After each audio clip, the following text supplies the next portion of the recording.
બનાસકાંઠાના નવનિર્મિત હળાદ તાલુકાના દલપુરા ગામે 80મા સ્વાતંત્ર્ય પર્વની ગૌરવભેર ઉજવણી.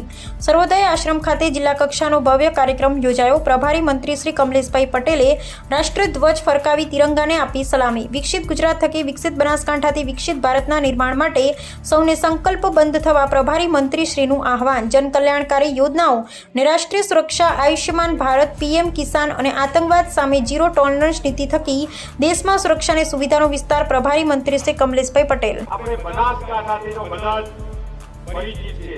બનાસકાંઠા એટલે બોર્ડરથી ઘેરાયેલો જિલ્લો. બનાસકાંઠાની ધરતી એ કુમારીની ધરતી છે અને એટલે જ માં જગતજનની ભવાનીના બેસણા છે.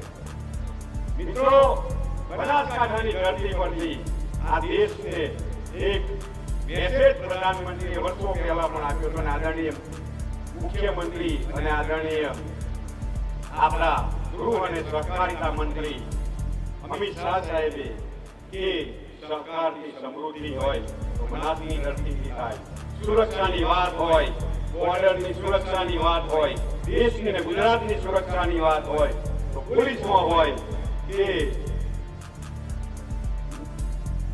આર્મીમાં હોય, બનાસકાંઠાના જવાનો આજે પણ કાર્યરત છે. મિત્રો, વધુ બનાસકાંઠા વધુ સમૃદ્ધ, વધુ સક્ષમ જિલ્લો આપણે સૌ ભેગા મળીને બનાવીએ અને વિકસિત ભારતના 2047ના આદરણીય પ્રધાનમંત્રીને સપનાને સાકાર કરવા વિકસિત ગુજરાતની જરૂરિયાત છે અને વિકસિત ગુજરાત બનાવવા માટે વિકસિત બનાસકાંઠાની જરૂરિયાત છે.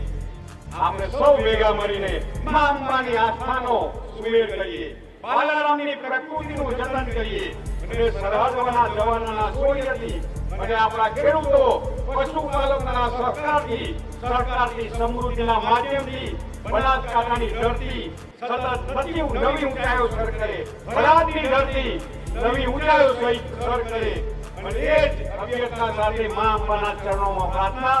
મારા વાલા બનાસકાંઠા જિલ્લાના ભાઈ બહેનોને ફરી એકવાર સ્વતંત્રતા પર્વની હાર્દિક શુભકામનાઓ.